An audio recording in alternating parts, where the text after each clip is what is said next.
the Pledge of Allegiance first, and then we'll have an invocation by Pastor Francisco Cordova.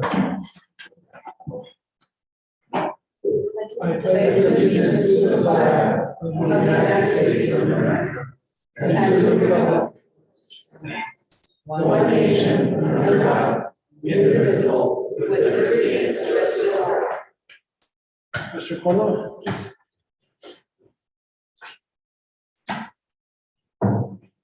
Good afternoon. Let's pray. Vamos a orar en español. Santo Espíritu de Dios, venimos delante de usted primeramente dándole gracias y pidiéndole que su presencia traiga a este lugar dirección, sabiduría y paz a cada uno en este lugar.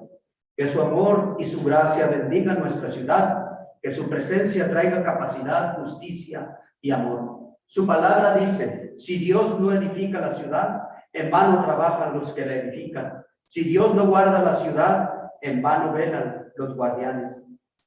George Washington dijo, es imposible gobernar rectamente al mundo sin Dios y sin la Biblia. La paz de Dios, que sobrepasa todo entendimiento, esté con cada uno de ustedes y con nosotros. La bendición del Padre, la gracia de nuestro Señor Jesucristo y la presencia del Espíritu Santo esté en este lugar. Amén. Gracias, pastor. ¿Nos puede platicar un poquito de su obra? Buenas tardes. Estamos queriendo abrir un proyecto comunitario para nuestra ciudad, dirigido a la tercera edad, a la edad de oro. Este proyecto es un proyecto de entretenimiento, es un proyecto de brindarles tiempo de calidad a nuestras personas adultas, a nuestros abuelos, a nuestros padres, a nuestras madres, proveyéndoles a ellos entretenimiento.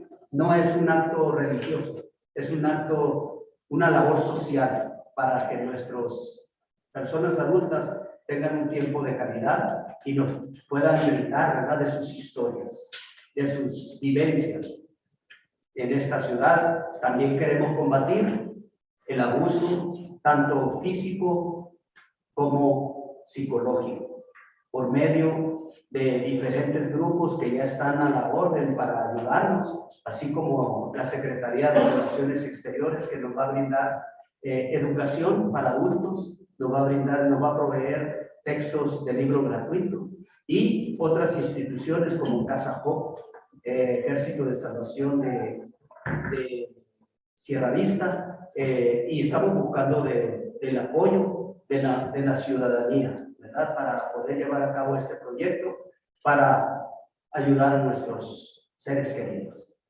Ese es el proyecto que nosotros estamos tratando de implementar desde el día 24 de mayo. Y traigo 5 cartas para 5 personas que quieran impactar a nuestra ciudad. Es por un Douglas mejor.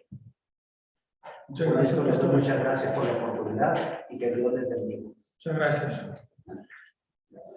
Just so, in case you didn't quite understand what the pastor was indicating, through his church, they're organizing a program to help reach out to older citizens and be able to listen to their stories, learn from them, and make them feel appreciated like they should, being members of our community and having that great experience that they have. So if you want more information, he left some letters here, or you can also contact Pastor Cordova at the Iglesia de Nazareno, and he'll help you out. They're trying to kick it off on the 24th of May, 24 de mayo, no? So in case you're interested in that, and it's a great project that the community is. We love our history, and we love our people that have been here and can teach us many things. So, great program. Muchas gracias. Item number 4, roll call, please. Mayor Donald Hewitt. Here. Mayor Pro Tem Margaret Morales. Present. Councilmember Mitch Lindemann. Present. Councilmember Dania Acosta. Present. Councilmember Ray Shelton. Present. Councilmember Michael Montenegro. Present. Councilmember Jose Guijardo. Here. City Manager Honor Ochico. Present. City Attorney Dennis Fitzgibbons. Present. City Treasurer Luis Pedrosa. Present. Thank you. Item number 5, persons wishing to address the council in writing or verbally on any item not on the agenda. Señora, Mr. Mayor, we do have 3 requests. The first one will be from Mr. Michael Sereni. He obviously is a Douglas resident, 1433 North G Avenue, but he is unable to attend or communicate with us in person. So Ms. Cynthia Cunha Robles will read his statement. thank you.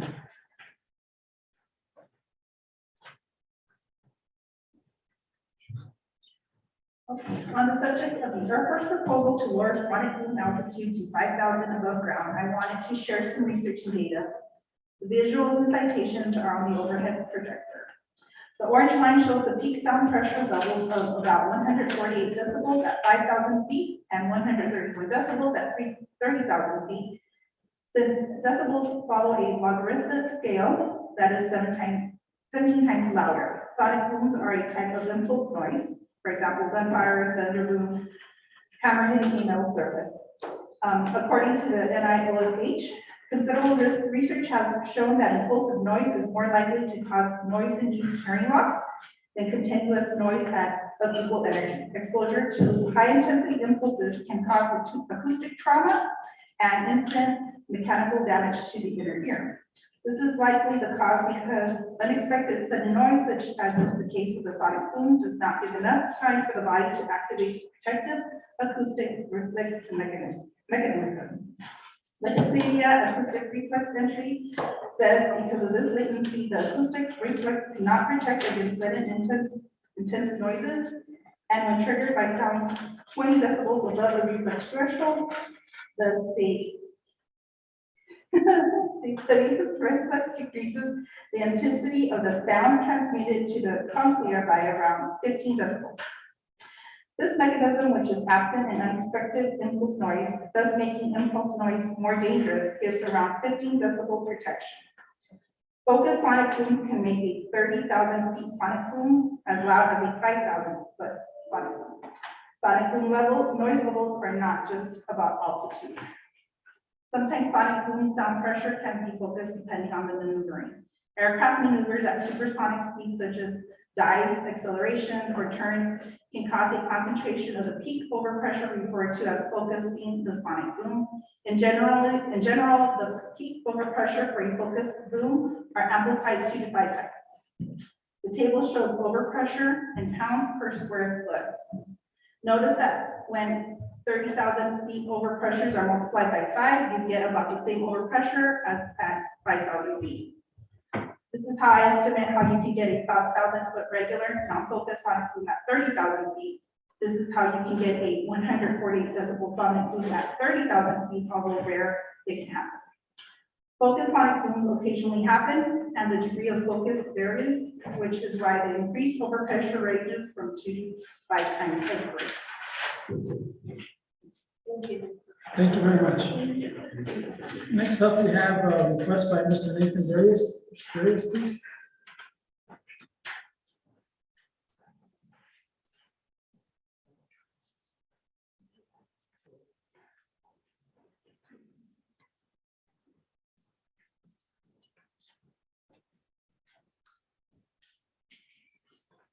Dear Mayor Hewish and the Douglas City Council, this is from Ralph Robles, who is a substance abuse prevention specialist and is writing this letter on his behalf of the Douglas Community Coalition to request being on the next city budget meeting, which is right here.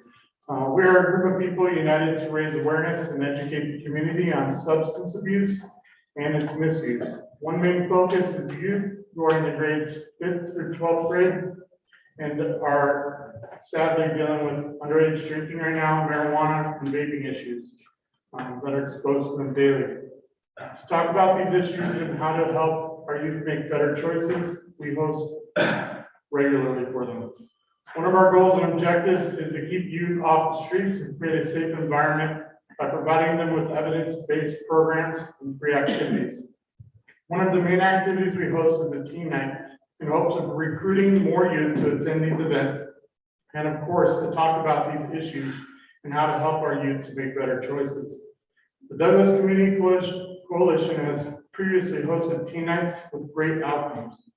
The highest number of youth we have had has been able to reach through this event is between 30 and 40 students. We would really like to encourage more youth to attend it. Youth are more attracted by food and different incentives. This is why we work with sponsors and different donations to be able to provide attendees with food, raffles, and hands-on activities for this. I would like to take the time to thank you for your opportunity that you have given us to the Douglas Community Coalition to present to you our motives for asking to be on the city's budget to host these teen nights monthly for now, and maybe in the future also weekly. After creating a plan and figuring out the cost of expenses needed to fund this monthly event, we thought $12,000 for a year would be a decent amount to be able to provide quality service to our community and to our youth. Have a wonderful day, and please feel free to contact Ralph Robles with any questions, comments, or concerns. Thank you. Thank you, Mr. Harris. We'll refer this over to staff. Enjoy public partnerships, public-private partnerships, maybe this is something that we could possibly do. Next, we have Ms. Diana Lamar. Is it Lamar or Lamar? Lamar. Lamar? Please.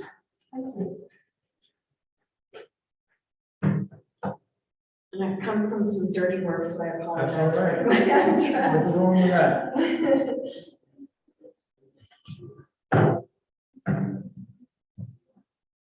At a recent meeting, a member of the council explained that the reasoning for proposing the reverse of the 2017 adoption of term limits was due to lack of civic participation, making it necessary for council members to continue to run for re-election. As well, a local publication stated council proposed this amendment to encourage participation. I accept that as a sincere interpretation, but I do not accept it as an adequate explanation or a solution. I believe that proposing to reverse term limits voted on only a few years ago sends a message to the public that their opinion does not matter and that their vote is not respected. This does not encourage participation or trust in the elected officials. Information from the city clerk indicates a mere 3,894 registered voters, and voter turnout was 15.41% with only 600 votes cast. That is an unacceptable turnout and indicates a failure to engage the Douglas community and to cultivate their trust. Under the circumstances, I cannot encourage any Douglas voter to accept the council's proposed reversal until exhibiting real, tangible solutions. What measures are being taken to actually invigorate the public? Do you have internships available? Are you currently mentoring any community member? Do you regularly introduce yourself to new members of the community or members of the community that are unknown to you? Do you speak at the high school each year to encourage volunteerism and belief in public service? What is your plan? I hope that one is in development. The community is clearly apathetic and feels disenfranchised. For Douglas to prosper, this has to change, in my opinion. Regarding language in the section regarding the removal of the city manager, I believe I understand the goal of this amendment and I agree with it, but the language remains problematic and should be reevaluated, in my opinion. As such, this is another amendment I would not encourage a yes vote for. As you know, I do support increasing the salary stipends for council and the mayor. I believe the increase for the mayor is inadequate and prevents a large segment of the population from being able to consider or afford to run for that office. This is a hindrance to greater participation and inclusivity. I know this work is not easy. Thank you for this time and thank you for your service. Thank you, Mr. Mark. Appreciate it. Last but not least, on call to the public, I have a proclamation regarding National Food Drive Day that I'd like to read. Whereas the National Association of Letter Carriers, Branch 704, all city letter carriers in almost all post offices in southern Arizona. And whereas NALC Branch 704, the United States Postal Service, and the AFL-CIO have joined together local community food banks for the annual letter carriers food drive. And whereas after a 2-year hiatus due to the pandemic, this year will be the 30th anniversary of the Americans' Great Day of Giving. And whereas the Stamp Out Hunger Food Drive was initiated in 1991 to assist the many community food banks, food pantries, and homeless shelters throughout the nation. And whereas the food drive effort is a community-based endeavor, and all food items donated remain within each local community to serve the needs of the community. Whereas in the year 2019, the NALC Branch 704 letter carriers collected 284,000 pounds of food in Southern Arizona. Now therefore be it resolved that I, Donald C. Hirsch, Mayor, and on behalf of the city of Douglas, Arizona, do hereby proclaim Saturday, May 14th, 2022 as National Food Drive Day, and encourage all our citizens to join in this important effort by leaving food items near their mailboxes on Saturday for the letter carriers to pick up as they make their rounds. And further, to offer our appreciation and admiration for our local letter carriers for the enthusiasm and unique contribution they are making toward the betterment of this community. I would encourage everyone to participate this coming Saturday. Thank you.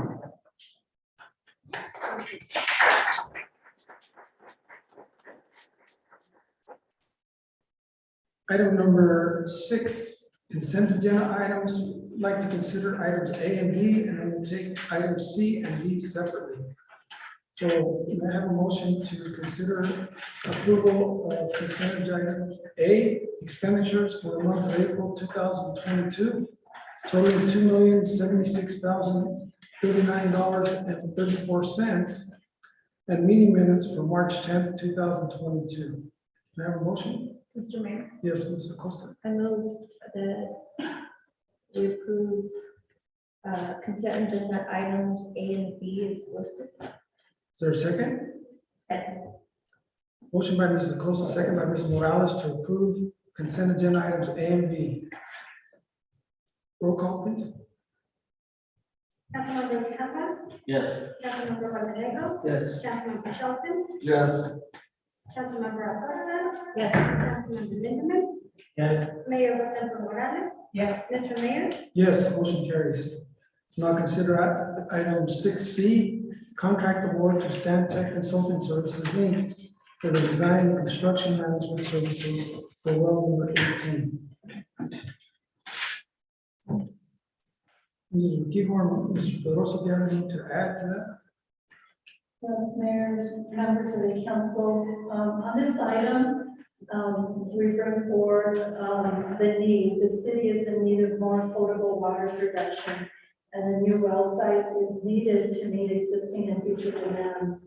The proposed contract with Stantec is for well design, installation, testing, reporting, and project management of a new city well identified as well number 18 to be constructed on the city-owned parcel on 8th Avenue and 25th Street.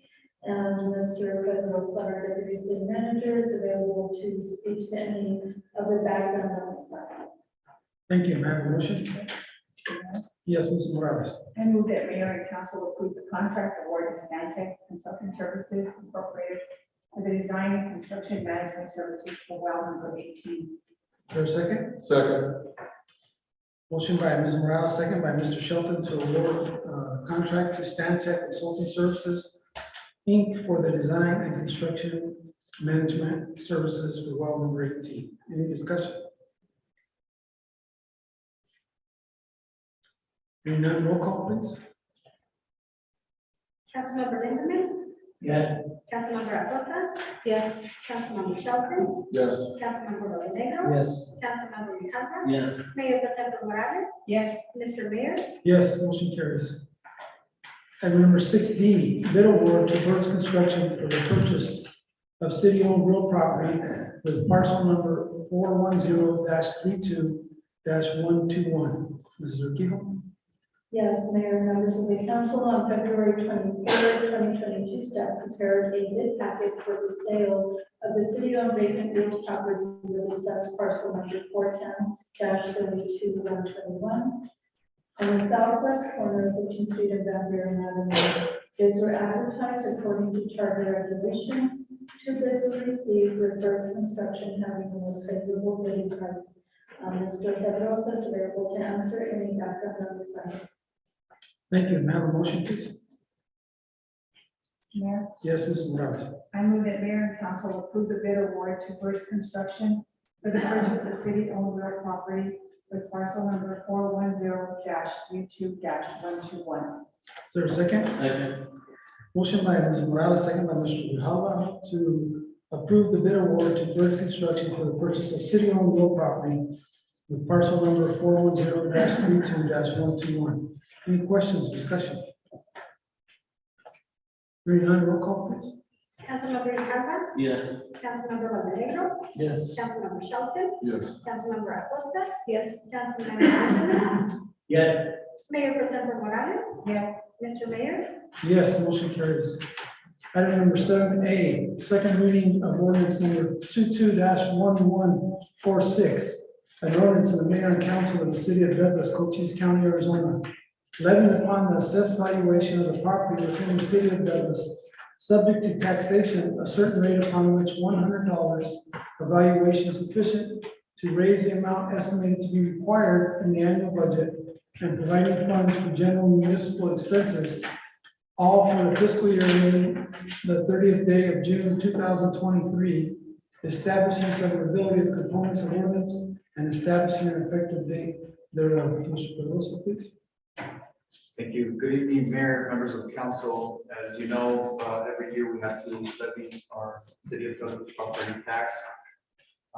This is the second reading. As I mentioned in previous meeting, our assessed valuation for this year is $58,097,555.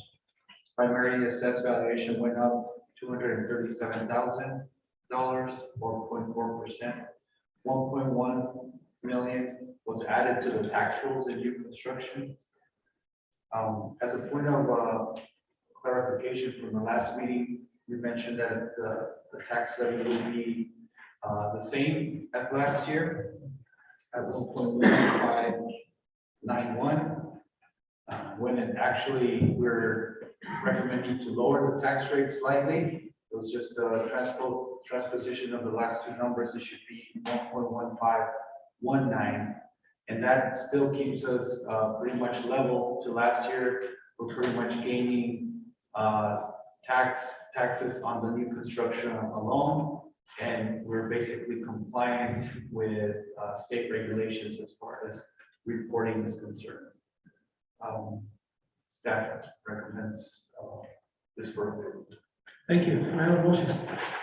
Yes. I move that the mayor and council approve the second reading of ordinance number 22-1146 and place it on third reading by home and title only. Is there a second? Second. Motion by Mr. Lindeman, second by Mrs. Acosta to approve this second reading of ordinance number 22-1146 and to place it on third reading by number and title only. Any questions or discussion?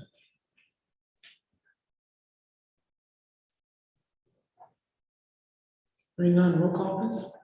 Mr. Mayor, as a point of clarification, on item number 7, it was discussion, decision, and approvals, correct? And we're number 7A. very well. Councilmember Lindemann? Yes. Councilmember Acosta? Yes. Councilmember Shelton? Yes. Councilmember Montenegro? Yes. Councilmember Alejandra? Yes.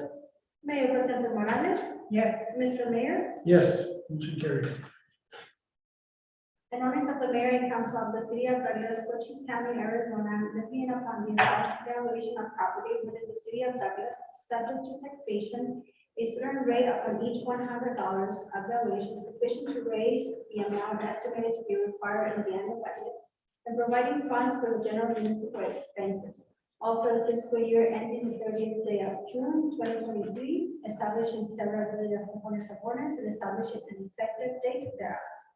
Thank you.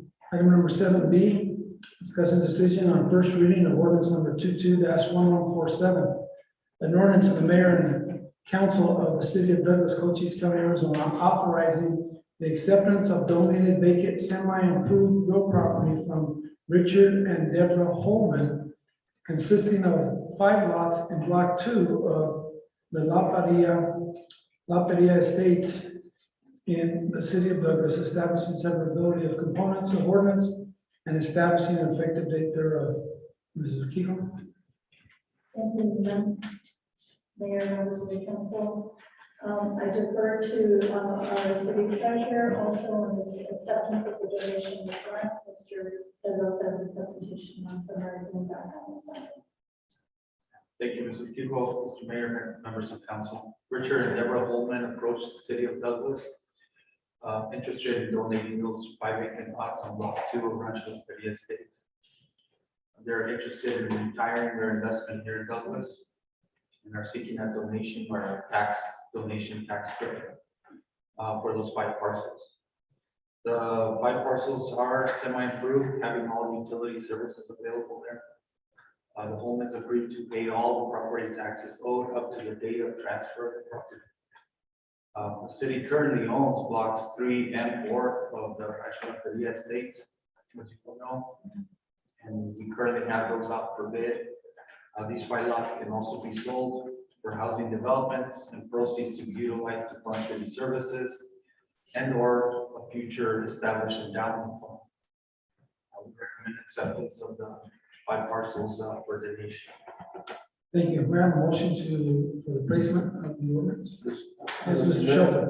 I move the mayor and council approve the placement of ordinance number 22-1147 on its first reading by number and title only. Is there a second?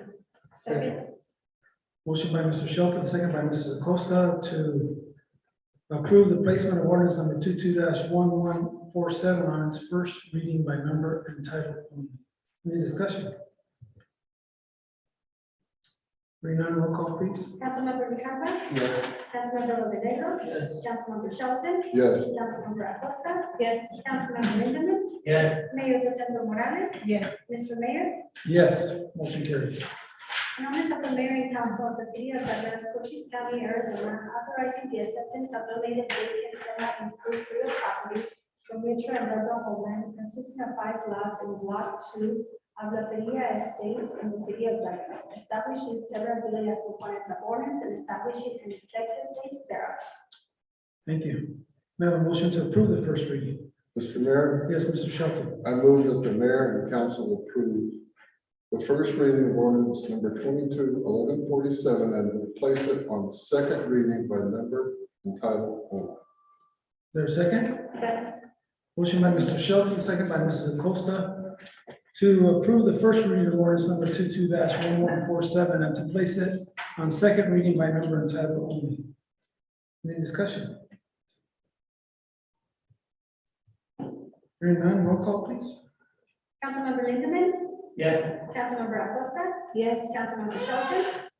Yes. Councilmember Rodriguez. Yes. Councilmember Ricardo. Yes. Mayor Potempo Morales. Yes. Mr. Mayor. Yes, motion carries. An ordinance of the mayor and council of the city of Douglas, Cochise County, Arizona, authorizing the acceptance of donated vacant semi-improved real property from Richard and Deborah Holman, consisting of 5 lots in block 2 of the La Paria Estates in the city of Douglas, establishing severability of components of ordinance and establishing an effective date thereof. Thank you. Item 7C, discussion decision on first reading of ordinance number 22-1148. An ordinance of the mayor and council of the city of Douglas, Cochise County, Arizona, authorizing a lease agreement and memorandum of agreement for Sun State Towers to establish a communications facility on a portion of parcel number 409-13-19008, located at First Street and E Avenue, Douglas, Arizona, and authorizing the city manager to execute all necessary documents, establishing severability of components of ordinance and establishing an effective date thereof. Ms. Gonzalez, please. Good evening, Mayor, members of the council. Sun State Towers is seeking to install a telecommunications tower that supports multiple telecommunications antenna. The initial lease term that they're proposing is for 10 years with an option to renew for four successive periods of 10 years each. Potentially meaning that the city would enter into a 50-year lease with them. They will pay the city a monthly fee with an increase of 2% beginning in year 2 of the initial term and every year thereafter, including the new renewal terms exercise. So we are recommending approval of the lease agreement proposed by Sun State Towers. Thank you. May I have a motion for the placement of the ordinance? Mr. Mayor, Yes, Mrs. Morales. I move that mayor and council approve the placement of ordinance number 22-1148 on its first reading by number and title only. Is there a second? Second. Motion by Mrs. Morales, second by Mr. Lindeman, to approve the placement of ordinance number 22-1148 on its first reading by number and title only. Any discussion? Mr. Mayor, Yes, please. just for clarification purposes, so this is a provider of wireless service line to come in to the area to provide to our citizens, correct? Yes, they're proposing to install a tower that could be accessed by multiple providers. So the city agrees that this is necessary to cover any gaps in coverage. Thank you. Anyone else? Roll call, please. Councilmember Ricardo, Yes. Councilmember Montenegro, Yes. Councilmember Shelton, Yes. Councilmember Acosta, Yes. Councilmember Lindemann, Yes. Mayor Pro Tem Morales, Yes. Mr. Mayor. Yes, motion carries. Members of the Mayor and Council of the City of Douglas, Cochise County, Arizona, authorizing the lease agreement and memorandum of agreement for Sun State Towers to establish a communication facility on a portion of parcel number 409-13-19008, located at First Street and E Avenue, Douglas, Arizona, and authorizing the city manager to execute all necessary documents, establishing severability of components of ordinance, and establishing an effective date thereof.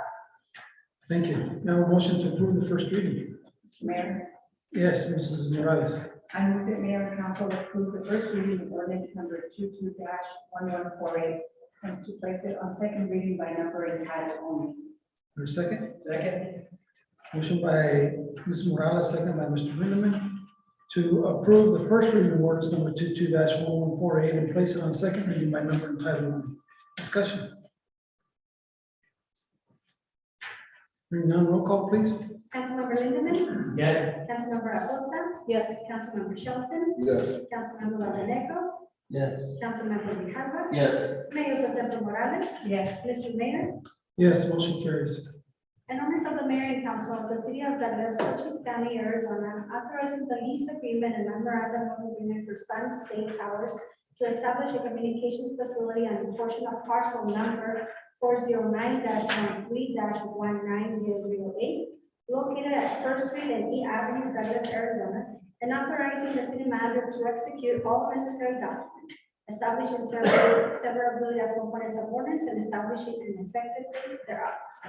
Thank you. Item number 7D, discussing decision on resolution number 22-1494, a resolution of the mayor and council of the city of Douglas, Cochise County, Arizona, establishing the creation of Brian's Way, a network of street intersections with artistically treated crosswalks connecting the border pedestrian crossing with Ray Brain Middle School, all within the city of Douglas. Mr. Kiko. Thank you, Mayor, members of the council. Last month, we presented a concept for establishing the creation of Brian's Way, which is a network of street intersections with artistically treated crosswalks connecting the border pedestrian crossing the Gregory Middle School, all within the city of Douglas. And I defer to our city planner, Mr. Osborne, who can provide more context as to the background of how this resolution will direct further work to create a Brian's Way. Mr. Osborne, please. Good evening, Mr. Mayor, council. It's a pleasure to meet you at last in person. I'm glad that you're here. We had an artist approach us back in March about locating a crosswalk for crosswalk art for painting. Location is 10th and F. That inspired us to think about recent events and making connections for improving pedestrian wayfinding, especially for young people, children, both pedestrian and bicyclists, but also to enable the community to harness its emotional investment in that issue, but also in pedestrian safety, in placemaking and wayfinding in a way that makes recognition of many cultural themes, but also of the artistic talent that we have in this city, both in terms of parents, children, and artists, artists and residents here. And so the idea came to make the connection from the border to Gregory Middle School, where we had students associated with that, but along the pathway that we provided in this resolution, it locates a number of the intersections that are close to places where children would gather, where children would go. And so we're looking at places where there are other schools that are in proximity to the path, to the way, but also parks. And so this is the proposal that we have before you. If you have any questions, I'd be happy to answer them. Thank you, Mr. Osborne. May I have a motion, please? Mr. Mayor, Yes, Mr. Costa. I move that Mayor and Council approve resolution number 221494. Is there a second? Second. Motion by Mr. Costa, second by Mr. Shelton to approve resolution number 22-1494. Any discussion? How many crosswalks, Mr. Osborne, are we looking at initially? We're looking at 14 with connection going across the old Castro 10th Street Park. And then going down, I believe it's E Avenue, past Sarah Marley Elementary, connecting over to 4th and G, and then south there to connect over towards the 3rd Street Park. Thank you very much. Any questions from the public? As you'll be wanting right now, Mrs. Martin, please. Yes. I love this idea. And I was just curious, does this mean that there will be, in addition to establishing the crosswalks, is this an actual bike path from, point A to point B? Is it a bicycle path?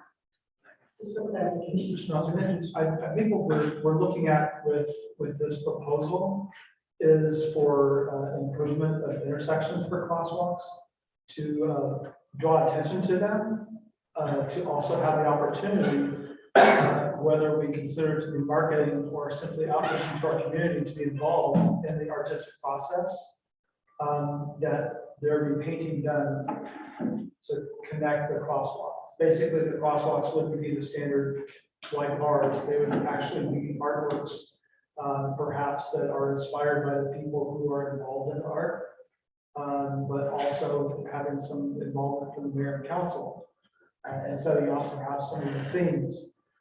We as staff also did discuss the possibility that maybe this might inspire other people in the community who are artists or the same people to look at how people connect between the crosswalks, so that even our sidewalks might be opportunities for public art. That touch on cultural themes, but also maybe touch on what it's about to be a young person making their way to school, what it's like to be an older person who's making their way to the places that they love that happen to also be located around these intersections. So it's fairly open-ended, and again, the idea between is that maybe there's chalk art, you know, maybe there's contests, maybe there's celebrations, or whatever, to, you know, again, provide the opportunity for Douglas residents to have ownership over their public space. Thank you. So at this point in time, no bike paths as of right now. I noticed in the background information that there's initially no cost. We're looking at grant to be able to fund initially. We would be looking at grants. We would also possibly be looking at sponsorships, local sponsorships for intersections that are located nearby. We are also kind of looking at the artists who came to us with their own grant that they obtained to do intersection that they plan at 10th and Ave. They're looking at a budget of $2,000. That's sort of a ballpark. How that works out for the projects that would be along Brian's Way, I think that's open. And again, I think there's going to be some involvement and discussion. Thank you. I think this is a great opportunity for community involvement. That's why I welcome this. Any other discussion? Hearing none, roll call, please. Councilmember Linder? Yes. Councilmember Acosta? Yes. Councilmember Shelton? Yes. Councilmember Montenegro? Yes. Councilmember Tejada? Yes. Mayor Pro Tem Morales? Yes. Mr. Mayor? Yes, motion carries. Mr. Shelton, I'm sorry, did you have? I was just wondering if that's some of the students here. Are you guys from? Or from the, oh, okay, the first one, okay. Well, thank you for coming. Thank you for having me. Did you want to add anything to the project as of right now? Oh, Yeah, that's the other one. I just thought maybe you that's okay. I mean, it's not fun talking in front of people. We're good? All right, They thank would you. like to speak, but they're more comfortable speaking Spanish, That's fine, so. that's fine. Que pasen, que nos hablen español.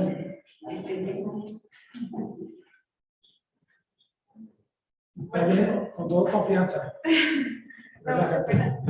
Pues así como están hablando sobre nuestro programa que estamos haciendo y hablando sobre drogas a niños, hemos visto muchos casos de niños chiquitos en los que han visto de babes y cosas, y nuestro programa trata de enseñarles un poquito más de lo que están consumiendo y lo que no, y quería ver si nos pueden ayudar en eso, en preparar niños, pues darle cosas, y por ejemplo, a la vez pasada que tuvimos en el cine, fue un panfleto en el que decía que mis hermanos también participaron en eso y leyeron y saben un poco más sobre eso, que no deben consumir ni llevarlo a la escuela, porque los niños sí se han pasado un poquito de lanzar con este tipo de cosas. Y quisiera ver si nos pueden ayudar en este programa, porque la verdad a mí me interesa mucho. Y pues mis hermanos también, traerlos más seguido y acarrear niños, para que los niños tengan ese tipo de cosas, para que sea algo más diferente.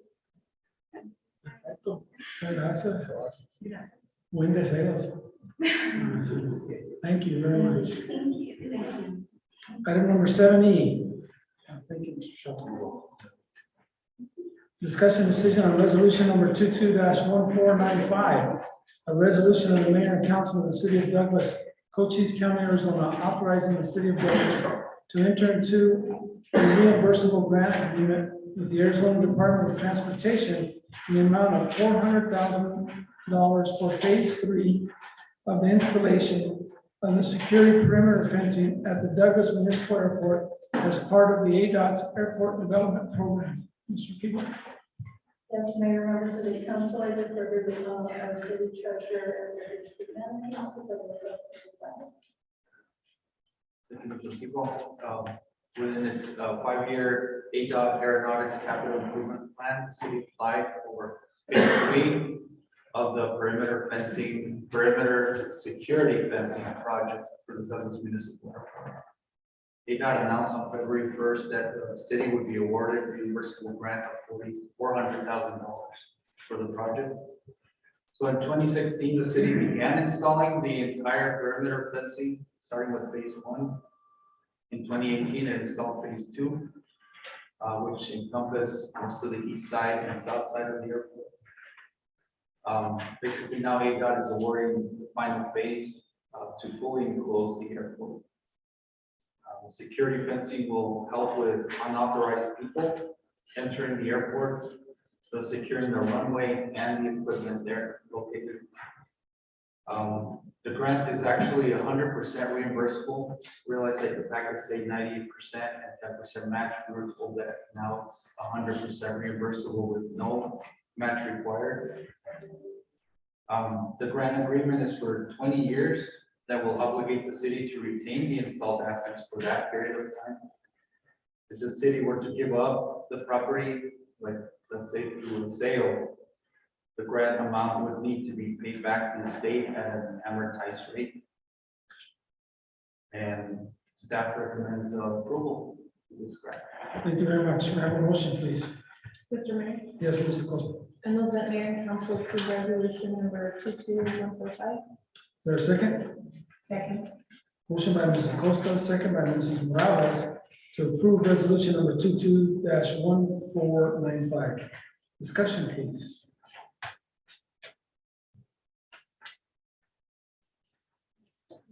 Yes, Mrs. Costa. I think this is a start. I know our airport needs a lot of investment, but glad to see that we're doing something with it, and hopefully this will help keep the cattle out of it. You can say it, some of the border patrol too. So some of the unwanted traffic. Thank you for being discreet. Anyone else? Yes, Yes, Mr. Shelton. say 10 years down the road, we decide to sell the airport. Would that mean we would have to, maybe, since a 20-year lease, pay half of it back? Probably. That's correct, Mr. Shelton. It's based on a 20-year amortization rate, so at 10 years, it would be half of that. Thank you. Thank you. Anyone else? Roll call, please. Councilmember Grijalva? Yes. Councilmember Montenegro? Yes. Councilmember Shelton? No. Councilmember Acosta? Yes. Councilmember Lindemann? Yes. Mayor Pro Tem Morales? Yes. Mr. Mayor? Yes, motion carries. Item number 7F, discussing decision on resolution number 22-1496. A resolution of the mayor and council of the city of Douglas, Cochise County, Arizona, authorizing the approval of the application for design and construction of a new groundwater well drinking water state revolving fund loan from the Water Infrastructure Finance Authority of Arizona, or WIFA. Mr. Kehoe. Thank you, Mayor, members of the council. Well, this item and the subsequent item refer back to item 6C, where we came to the water needs and the demands in the community that we currently have. So Mr. Bobosa will continue that summary and background on our need to step forward with this financing for that. Thank you, Mr. Pedrosa. Thank you, Mr. Mayor, Mr. People. Basically, what staff is seeking today is authorization or debt authorization in order for us to apply for a loan of $2.1 million for the construction, well, design construction of a new well. As mentioned, the water needs need to be addressed. We conducted a study last year of our wells and our water production. We have 6 active wells. 3 wells are aged and no longer producing to what they initially were producing. We rely basically on 2 of our wells to provide 75% of our water production currently in the city. We have 1 well that's currently down because we need to address some contaminants before we put it back online. And we're in the process of rehabilitating 1 well, well 14, which was taken offline due to arsenic levels peaking higher than those established thresholds by ADQ. So we have 2 wells in the work to put them into production. That's well 14 and the new well 18 that we're seeking debt financing for. The debt authorization is up to $2.1 million. It doesn't need to be that much, but we certainly want to be able to plan for that capacity. The WIFA loans are attractive to small rural communities because they provide interest rates that are below market rates and qualify for up to 50% of forgivable principal. Basically, we're getting about half of that, about $1,050,000 in a grant. It's not for certain yet, but we know that our chances are really great. So that's why we try to finance this as the project dictates, and also plan for any contingencies as well as any other ancillary equipment that could be needed. As I mentioned, this is just seeking that authorization. WIFA requires a resolution from the government body to authorize the application for debt.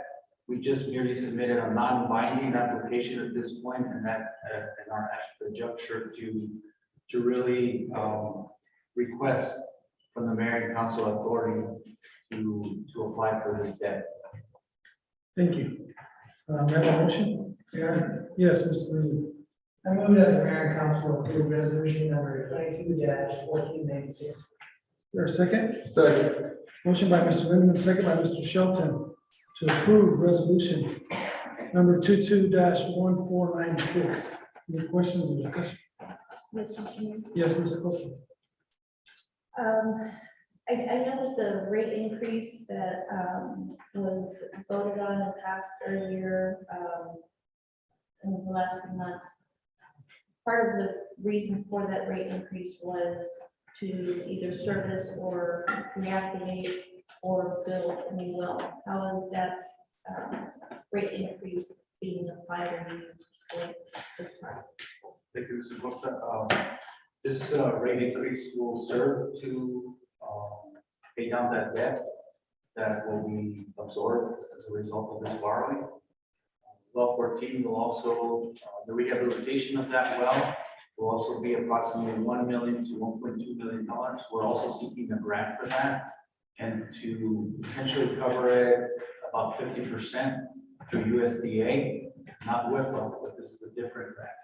So we're definitely trying to grab all the opportunities, but we're still having to commit our own funding for these type of infrastructure improvements. Thank you. Thank you. Anyone else? Yes, Mr. Morales. So once this application is approved to finance this, how long will it take to start as well? And what capacity will we have? How many gallons of water? Thank you, Ms. Morales.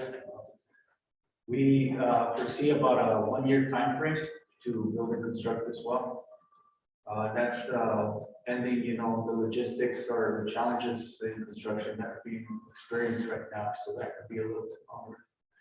As far as production, that will be to be determined as we continue our study of the aquifer and the area there. Certainly when you're embarking on this project, nothing is for certain. It's always a risk, but we think that our engineers, when they studied the area, identified that site as a potential good site to develop a new well. But the production is to be determined as we continue with our engineering and our study of that site. Thank you. Thank you. Mr. Mayor. Yes, please. Mr. Morales.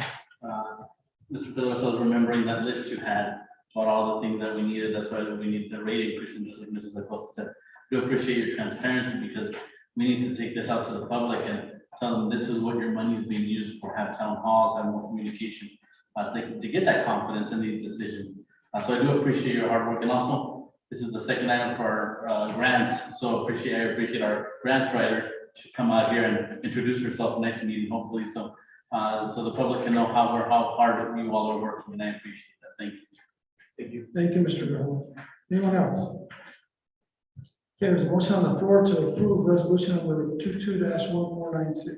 Roll call, Councilmember Lindemann. Yes. Councilmember Acosta. Yes. Councilmember Shelton. Yes. Councilmember Montenegro. Yes. Councilmember Mendoza. Yes. Mayor Pro Tem Morales? Yes. Mr. Mayor? Yes, motion carries. Item number 7G, discussion decision on resolution number 22-1497. A resolution of the mayor and council of the city of Douglas, Cochise County, Arizona, declaring for purposes of section 1.150-2 of the federal treasury regulations, official intent to be reimbursed in connection with certain capital expenditures.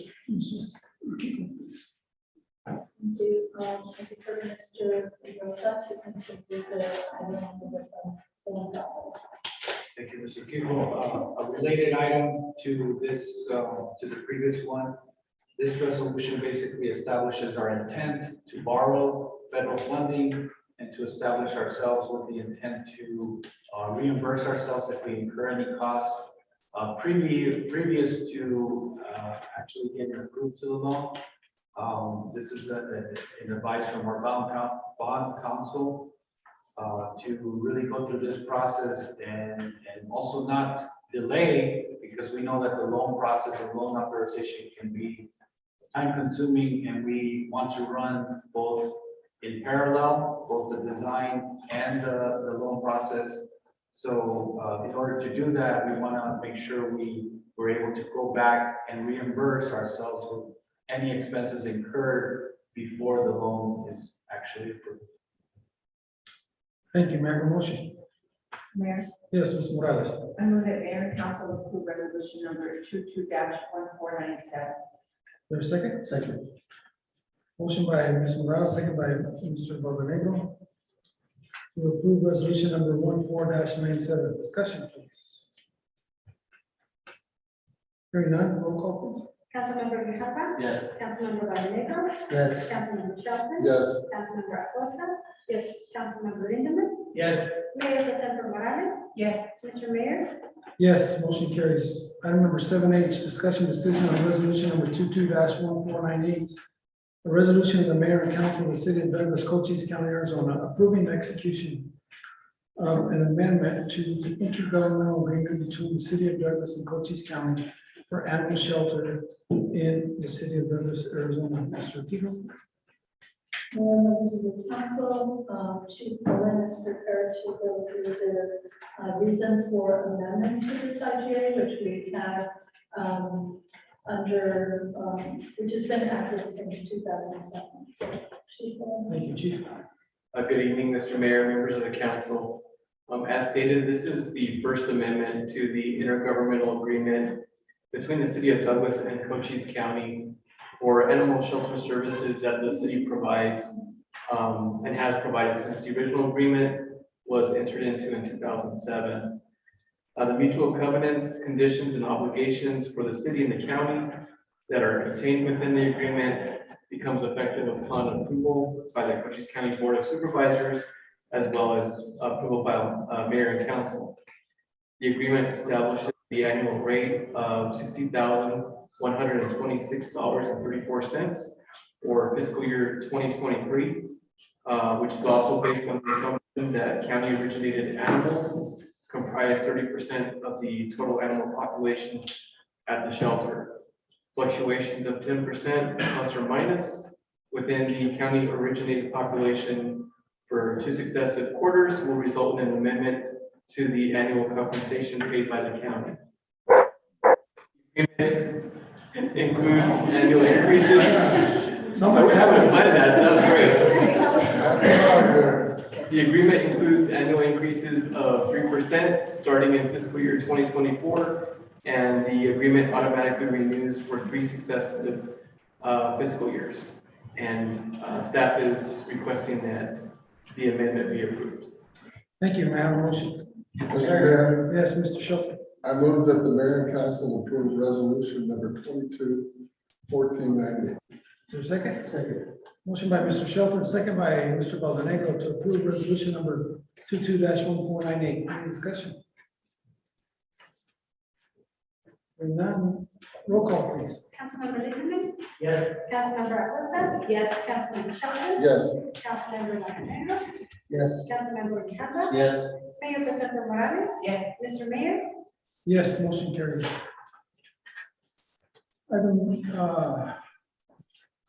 Number 7I, discussion decision on resolution number 22-1499, a resolution of the mayor and council of the city of Douglas, Cochise County, Arizona, establishing the creation of an entertainment district for Arizona Revised Statute section 4-207, subsection C4, geographically conterminous.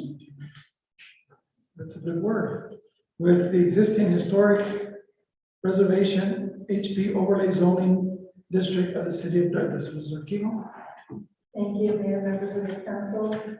This is the next step toward downtown revitalization under one of your policy priorities guided in January to staff to seek flexibility in both zoning and efforts to increase activity and entertainment in our downtown area. Our city planner, Mr. Osborne, is ready to guide you through this topic. Thank you, Mr. Kiko, Mayor and Council. It's coterminous, so it's Terminus, thank you. word just basically means that for all purposes, the historic preservation overlay zoning district, all of the words would be sufficient as the designated entertainment district if you pass this resolution.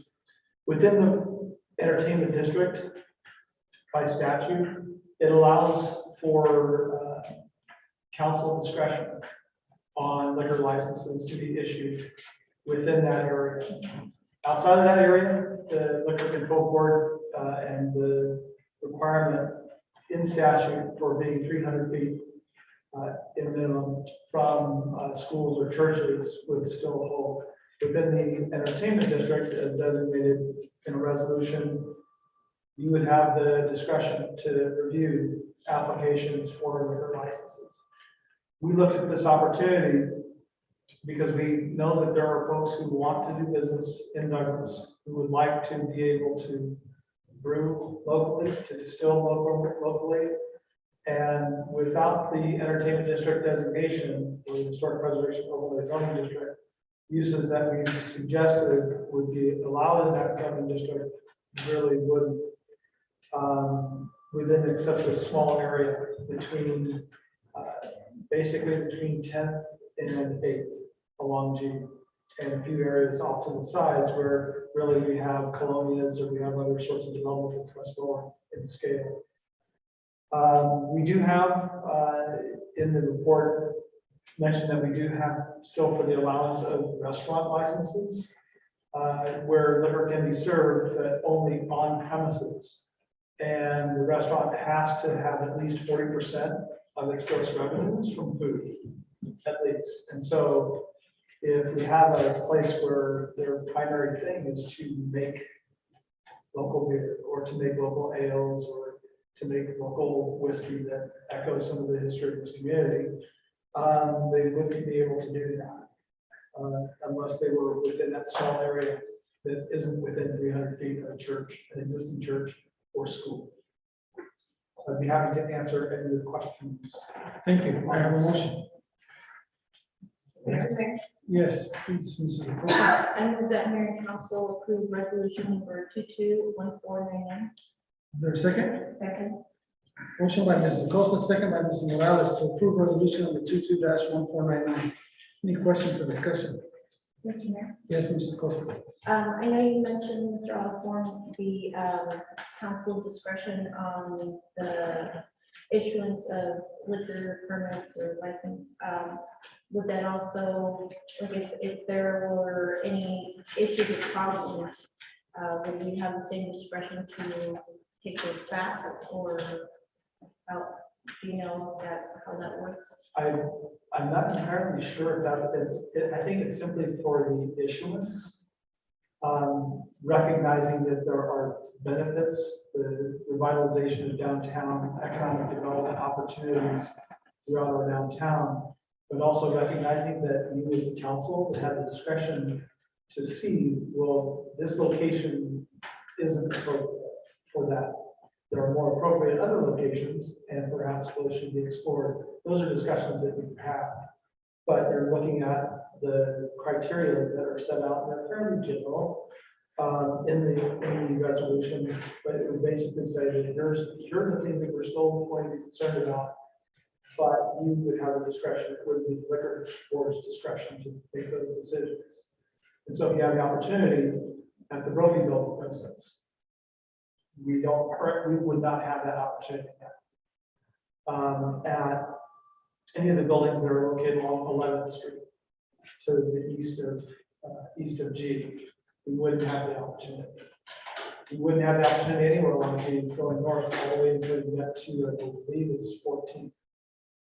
Where we only have some buildings that are maybe suitable for those kinds of businesses, or for a business that isn't a restaurant, but is like a martini bar or a wine bar or something like that. And their primary thing is wine and cheese, but they're not going to make 40% of their sales off of cheese.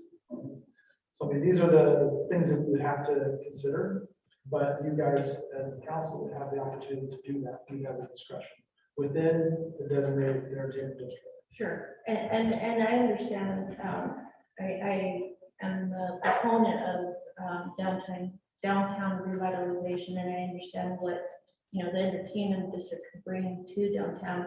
I guess my question is, you know, we do have some of these protected areas that, you know, like you mentioned, schools and the churches.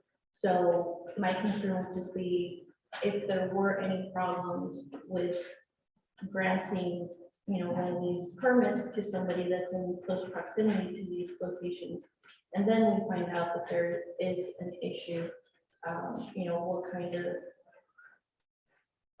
remedy can we have if that were to be the case?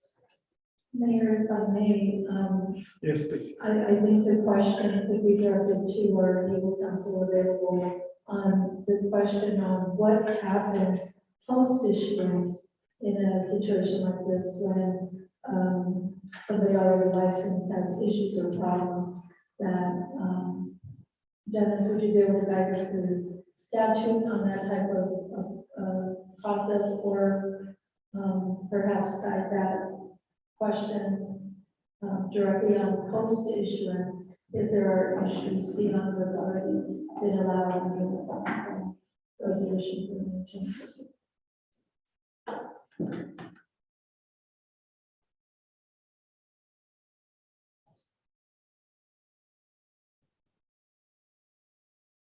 Mr. Fitzgibbons? Yes, Mr. Mayor. Did you hear the question on, from Mrs. How would we police Councilmember Custis' questions? I mean, I think we have other code enforcement ways of doing it. I think council, once they approve a liquor license in that area, has a lot of different ways to still enforce it if issues arise. So code enforcement beyond is the understanding, code enforcement, if there are issues beyond issuance. Issues or problems that arise after issuance, we would just pursue through code enforcement efforts to address those issues independently. Is that what I understand?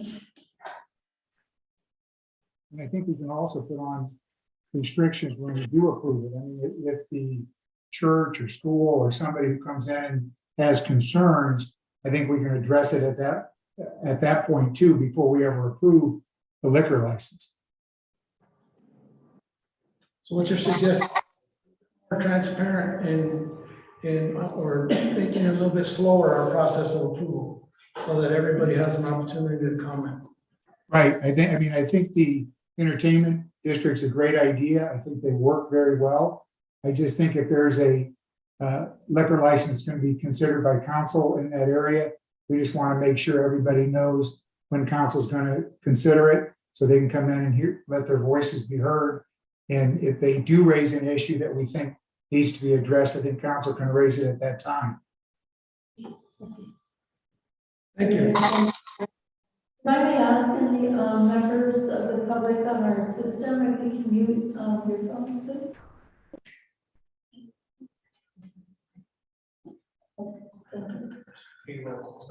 Also that, you know, the same liquor process will still be followed, and that includes the posting requirements of 20 days within the general area that a liquor license will be established there. That process would not change. It's just having the flexibility of the council approving within that entertainment district, but the overall process would continue as is right now. Thank you. Yeah, that statute will still be followed too for the other facets of the liquor law. So we would, basically still have training for staff and all that, and for the staff on site at these locations. They would still have to go through all those things. It wouldn't be like you have to remake that.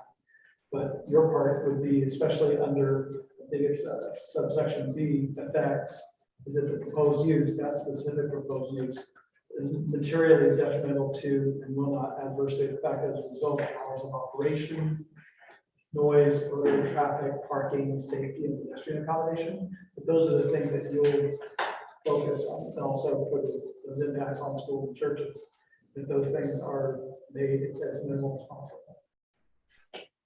Thank you. Any other questions or discussion? Mr. Mayor? Yes, please, Mr. Grijalva. Thank you, Mr. Osborne. I like the way you explained it. We sort of let G Avenue grow organically while we still have control of the situation. We become more business friendly. As far as the bars go, just me personally, just my opinion, we used to have a bar right in front of the school on G Avenue, and it wasn't a problem next to one of the gyms. So, if it's going to be a bar, it's not going to be open during the day. It's going to be more at night where the nightlife's going to kick in. So, I just like the idea that we are still in control of where the liquor license is going to go. Do we accept it? Maybe there's another place for it. But at the same time, when it comes to a school and a gym, G Avenue has always been a business area. So, if you're going to set up a school or a gym, not a gym, sorry, a school or a church in that area, you sort of know what you might be getting yourself into, because it's going to be a busy section there, and a lot of businesses are going to come, and it's going to be a diverse business there that's going to come. So that's just how I look at it. But I like the part where we control the situation still. Thank you, Mr. Grijalva. Mr. Rivera? Thank you, Mayor. Mr. Osborne, I'm just curious, what are the boundaries of this proposed entertainment district? It would be the historic preservation overlay zoning district. And so the area that we passed through code amendment to allow for these uses and many other craft manufacturing uses, saddle making, bicycle making, custom motorcycle parts and stuff like that, that whole area would be available as an opportunity, and it meets statutory requirements for size, both in terms of its width, its length, and its overall area. It's not surprising, it's not as large as many other entertainment districts that have been designated in Arizona, but it sort of fits with our look at flexibility and economic development, but also social and cultural and entertainment development in downtown. But again, you have the opportunity to have that discretion to choose whether or not a particular proposal fits in a particular place within that area. So what are the boundaries? Is it, is it I have- F Avenue, or? It's, Where is it? I have Or is it just G?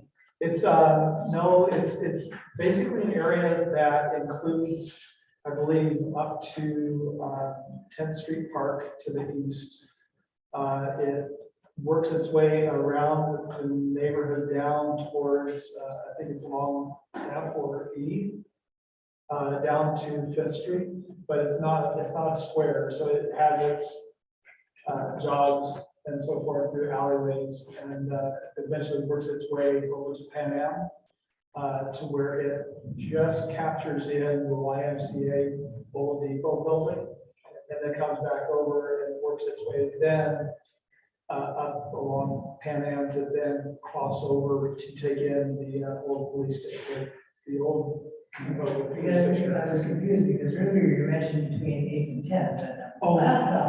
without the entertainment district designation, significant part of downtown would be unavailable for any of the businesses that we talked about as part of the zoning code amendments that were just recently passed and will be effective on the 15th. We would have areas that with the impact areas, the 300-foot buffers around churches and schools, did a little bit of a visual analysis using geographic information system back in February.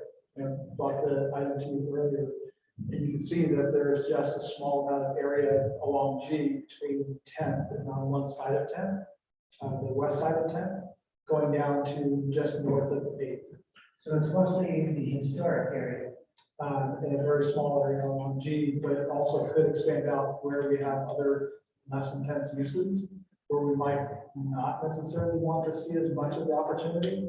So it's kind of like looking at where the opportunities are, where we have building stock that really could support more intensive uses, not just for alcohol, but for the things that usually mix in around that.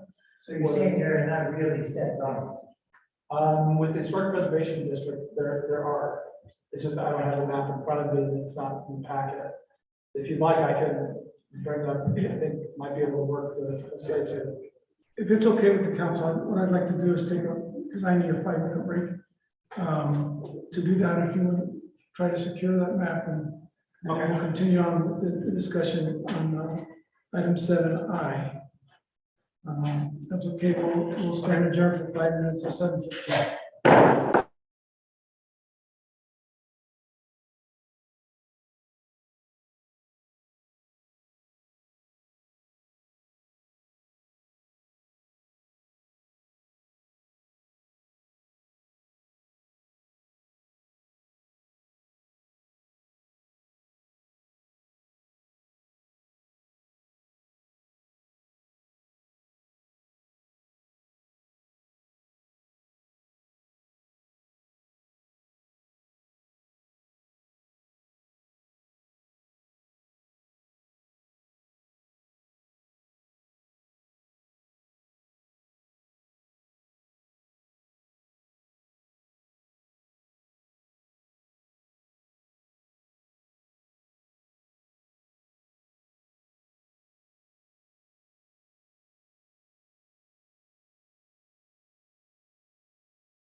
Back in session at 7:22. Mr. Osborne, do you have a map to show us? Yes. Do you have a map that you might have to show us? Yes, we do. Oh,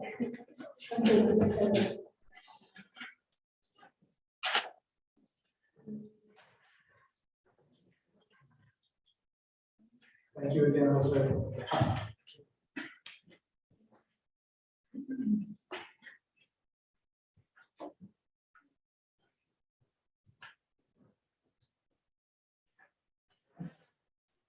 And so this is the map, and I'll go ahead, as I believe I did at the February 23rd meeting, is show you that the area that's in blue is the historic preservation overlay zoning district.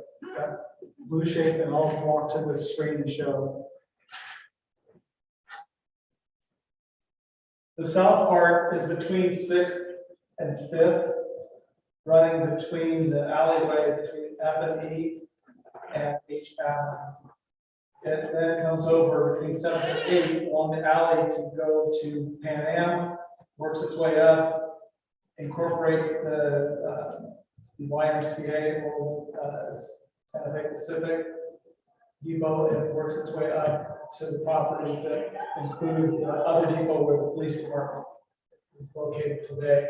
And in the back, it crosses over 16th, across part of Highway 80, working its way halfway between F and E, going south to just about between 13th and 14th, and then over to E, and then working its way over to Lorraine Elementary, and down in here, take in some of the churches in here and around, all the way back around here. And so it's a fairly large area, but that's, again, the opportunity is that within that, the discretion is yours. If you feel that these impact areas, these parcels were all selected, if there's any color other than this blue here, this item is parallel, somebody told me better color swatches than I am, I was horrible with it.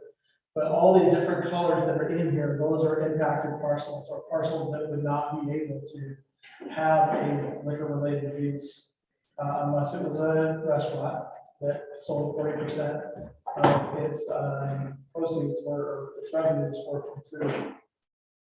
But all these parcels, even down in here, are proximate to schools and to churches. And the churches and schools, I think it's the school, I think the schools are located in these little dots here. You can see that there are other areas in the city where those impacts are also in place.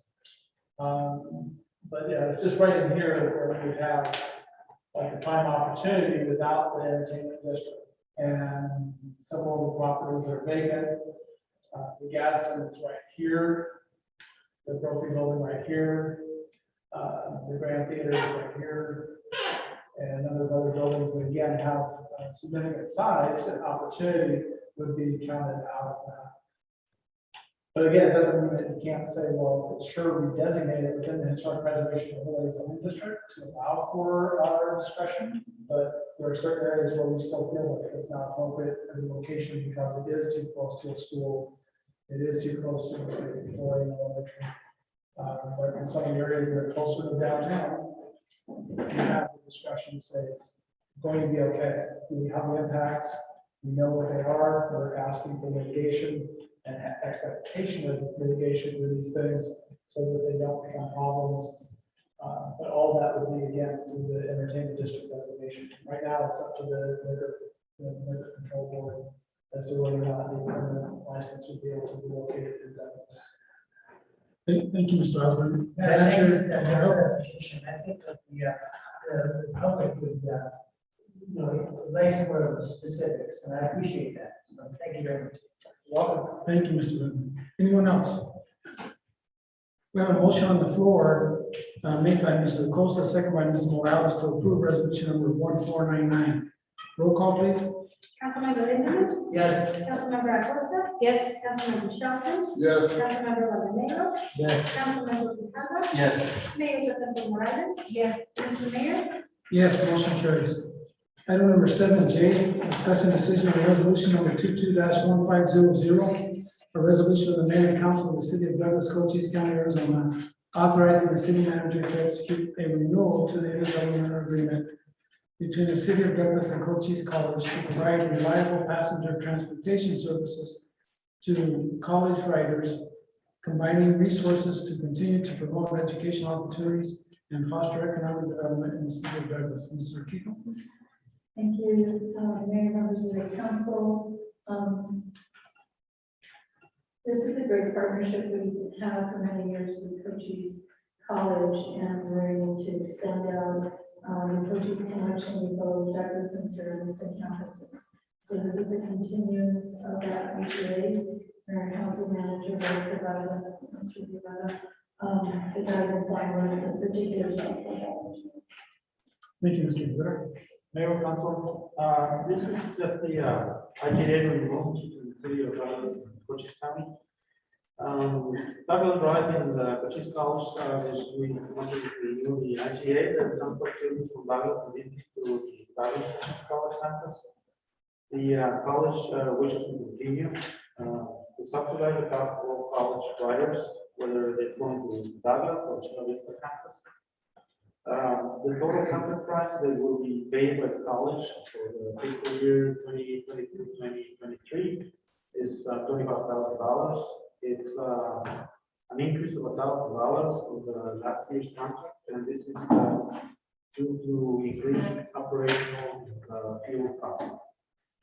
The same discounted fares and passes are recommended, as well as the college agreeing to sell the passes on their campuses and verifying the current student enrollment. The passes are still going to be the same. The fares, Douglas Beasley riders going to Douglas campus is 25 cents per student. Riders going to or from Sierra Vista campus, 50 cents per student. Douglas or Beasley riders going to Douglas campus, this is the semester pass, $20.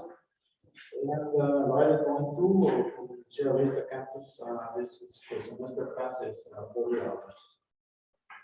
Typically, the city performs 4 trips daily, Monday to Thursday, and Douglas to college, 2 trips daily from Bisbee. For the calendar year 2021, Douglas rides transported 8,684 college riders to the Douglas campus. And the Cochise Connection transported 1,216 riders, stopping at Sierra Vista Cochise College campus, and 7,468 riders at the Douglas Cochise College campus. We recommend that continue to partner with Cochise College to use IGA and continue with the contract price of $25,000. Thank you. Mayor, motion. Mr. Mayor, Yes, Mr. Costa. I move that mayor and council approve resolution number 221500. Is there a second? Second. Motion by Mr. Costa, second by Mr. Shelton to approve resolution number 22-1500. Any discussion? Mayor, Yes, Mr. Hubble. I just want to thank Cochise College for their partnership in funding this. We have a representative here, the Native students, if he wants to take a bow or a wave. Thank you. Thank you. Anyone else?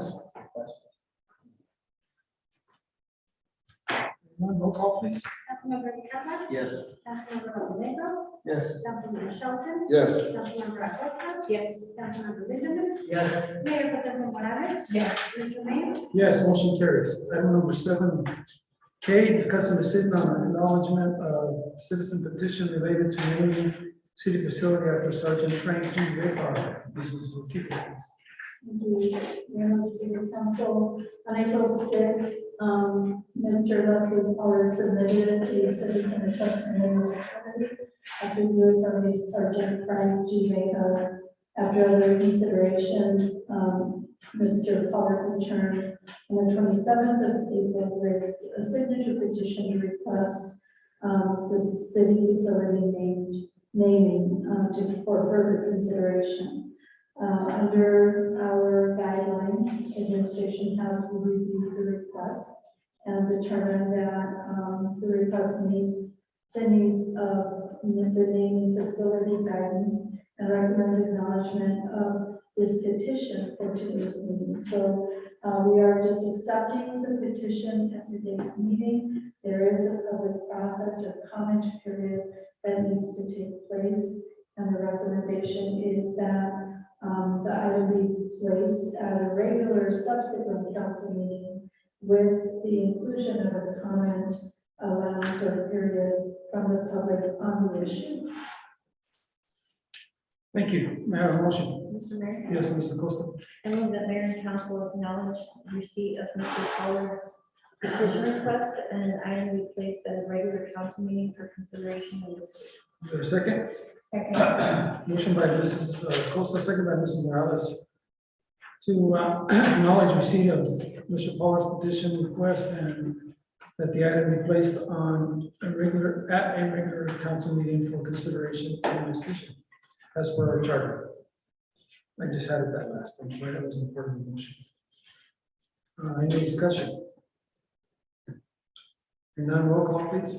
Councilmember Linderman. Yes. Councilmember Acosta. Yes. Councilmember Shelton. Yes. Councilmember Rabaneva. Yes. Councilmember Rihana. Yes.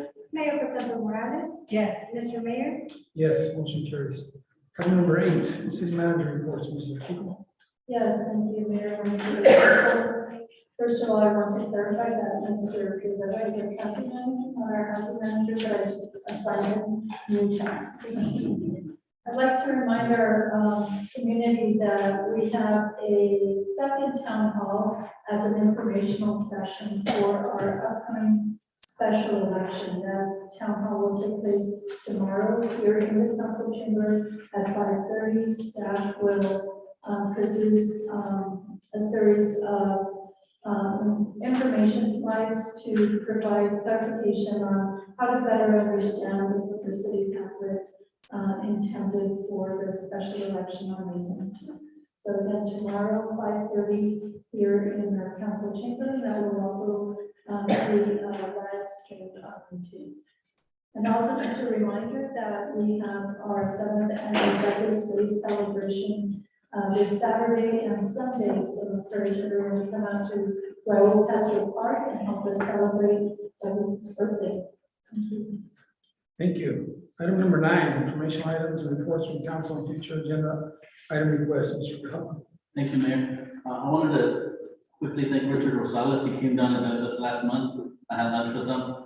We talked about the port of entry and how APS can partner up with the city out there. And he was also, and him and APS were also very generous in donating Diamondbacks tickets to the Douglas Girls Amateur Softball League for a raffle to cover their travel expenses. They want to send out those girls to the World Series to represent Douglas. So if you have a spare $1 or $2 or $3, please buy a raffle ticket and have their dreams come true. I also want to congratulate Jose Medina, who's next to me. He was telling us that he's graduating from the U of A this Friday. He wanted everybody to know, so I'm letting everybody know.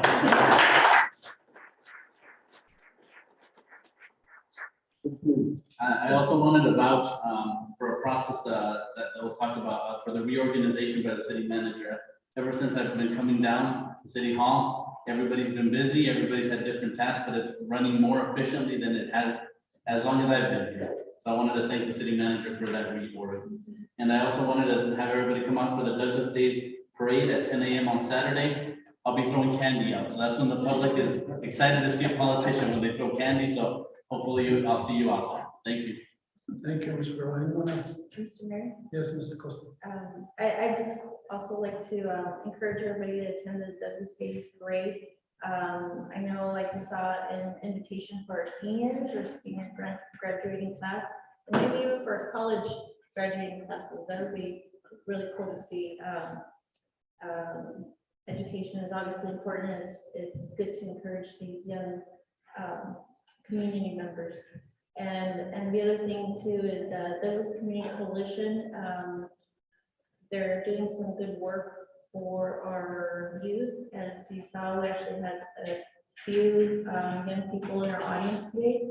And you know, since I moved here when I was a kid, I remember saying and hearing there's nothing to do in Douglas. Well, there's somebody trying, and there's a group of people that are trying to put on this group for teen nights and stuff like that, for them to have a clubhouse. If anybody's interested, please reach out to Mr. Robles or to City Hall and they can get you in contact with them. There's a lot of need, so anything that you can contribute would be great. And the last thing is, I know that sometimes we ask a lot of questions here about whatever items are coming up. We may know the answers, but a lot of times we're doing it for the public, so this goes to staff. You know, there's nothing that you guys are not communicating well to us. We just want to make sure that everybody understands what it is that is being proposed. So that's where our questions, or at least my questions come from, and I'm sure other council members' questions as well. So thank you. Thank you. Anyone else? Item number 10, adjournment. May I have a motion? Mr. Mayor. Yes, Ms. I Morales. move to adjourn. Second. Second. Motion by Mr. Costa, second by, motion by Mr. Morales, second by Mr. Costa to adjourn. All in favor, signify by saying aye. Aye. Any opposed, nay? Ayes have it. We stand adjourned at 7:38. Thank you, Dennis.